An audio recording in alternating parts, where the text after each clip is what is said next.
Right, welcome to Grumps Barn. Just deciding whether I should actually put this online or not. Depends if anyone's interested in me ripping this old 300 TDI 90 of mine apart and putting a new chassis on it. We shall see. Right, one new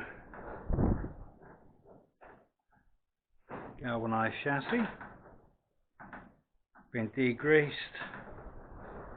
treated with the old Mordant T-wash, given a damn good priming and a top coat, and you can see I've missed a couple of bits here and there, but a little bit of top coat needed here and there. I'll sort those out later. There's also a bit of Swift shit on it as well. Messed up there. I don't know if I can, if that's in view or not. Nope. Mum's just come back and she's frightened her off. Yeah, they tend to shit all over everything. Got the doors off because I'm putting brand new ones on. These are all rotted out at the bottom. As ever, I'm fitting two-piece doors now, like on the old series models.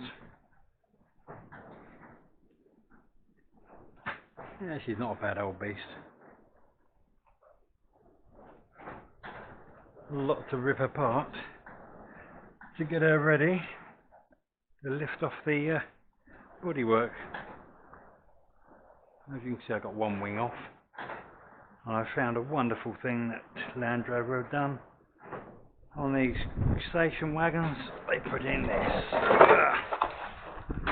soundproofing, and all it does is holds all the mud and water up against the inner wing and rots it out thoroughly. So that's another repair job to do.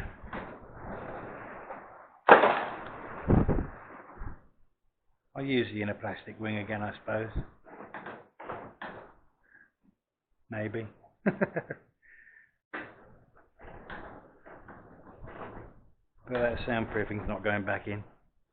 I'm going to wash around the damn thing and we shall see how it goes anyway. So I've got to get started on the other side now. So far I've taken off the centre panel. Even that's a faff. Pain in the fucking arse, to be honest. Got all these bolts through into here that are supposed to be into captive nuts, and half the captive nuts just bloody spin. And it's a sodding nightmare getting to the back end of them to hold them still. These ones at the bottom are the worst. They are terrible. Both sides were crap on this. But thankfully, once you've removed the light, you can actually get a hand down in there. You can get a spanner on it. 17mm spanner goes nicely on the back of it and catches on the square nut on the edges of it and keeps it from bloody moving. Pain in the arse that was. Obviously, radiator and intercooler and everything are out. And as you can see from the nicely wet floor and bits of oil everywhere, I put this wonderful bucket underneath, and everywhere I put it was not quite the right place because things were just hitting the steering guard and bouncing off all over. So I ended up with most of the water on the floor rather than in the bucket, which I've now emptied. As well as a new chassis, I'm also going to be putting all new suspension on this, all new brake lines, and anything else it needs.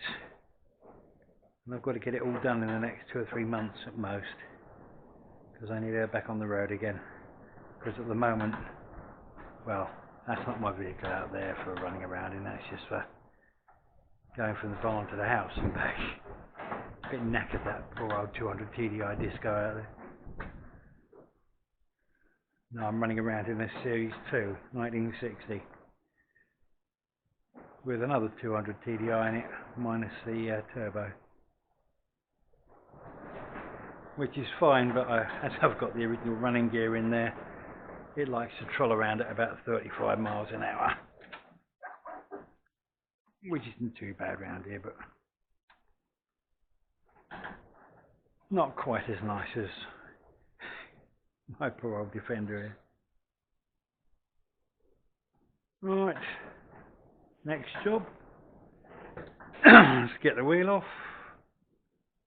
Get the wheel arch out. Oh, I've got to get this out.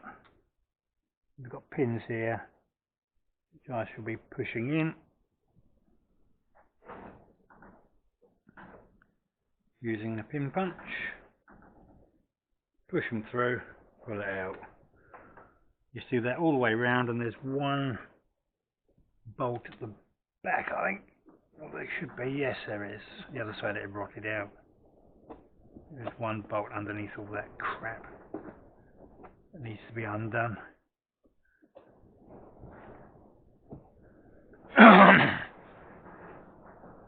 Getting these wings off is a fucking nightmare. Because once that's pulled out, then I've got a whole load of nuts that I can't really shave on this. They come across here, holding this outer wing on. I've got to take all those off. Hang on, I'll show them on this. There you go. All these. And they're a pain in the backside, all the way around there. And of course they're all hidden inside the inner wing. It's a bloody nightmare. Yep, they're hidden inside there, so you've got to get round right inside to get to them all. Once you've got those off, you can then take the 4 spire nuts off this here, loosen those off. In fact, the top one had to come out because it's not on a slot, the other 3 are all slotted.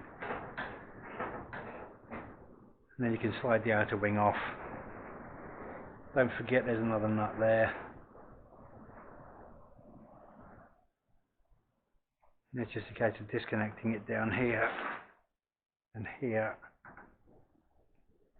I think they're actually nut and bolt, those ones. Yep, they are actually nut and bolt ones, those ones. They're not too bad to get at. Then once you've done that, you can then pull the whole outer wing off. It just pulls off, leaving your inner wing still in place. And that's just got a couple of other nuts that come through. Oh, it's that one there and that one's there, I think. I seem to remember. The other ones all came off with everything else.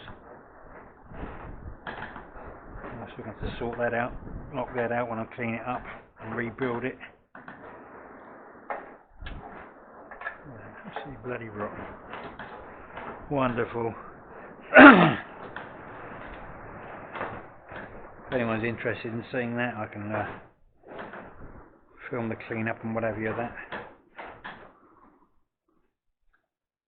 But if there's any interest, then I will film what I'm doing. Well, most of what I'm doing. I'm not exactly brilliant with this camera. Shove it on my head and forget about it generally. But it works.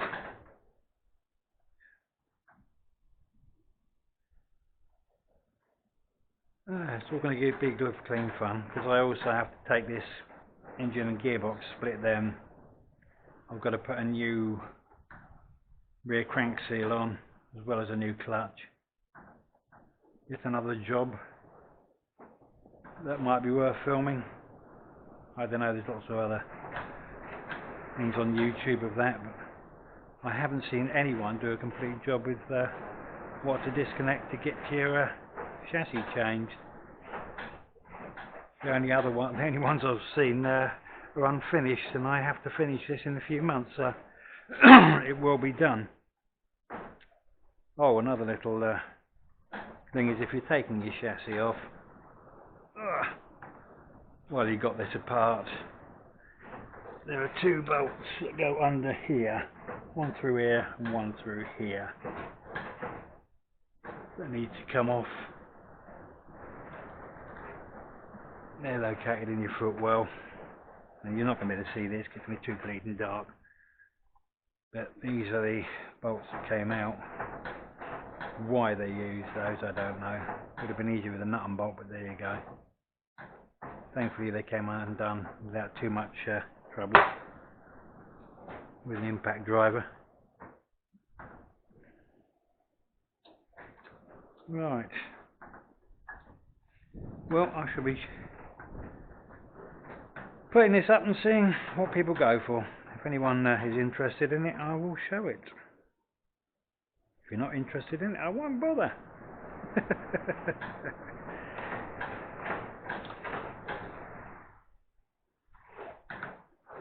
But if you do want to see the rest of it, let me know. I shall be filming bits and bobs of this as I go along. Make sure it does feature everything. Obviously not every nut and bolt. It's going to be fun. I'm going to have a hell of a lot of grinding and cutting to do to get a lot of these bolts out. I know that for a fact. But yeah, let me know if you're interested in seeing it. I was going to have all new brake lines put on as well on the new chassis. Don't know if I already said that, probably. Any bushes or anything that need replacing I'm going to have to do.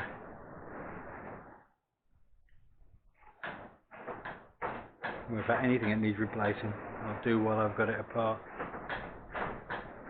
But yeah, let me know. So for now, that's it. Grumps barn number 1 and probably the last. Unless you want to see some more, in which case, yeah, there will be more. Oh, and there's a quick view outside the barn. It's not bad.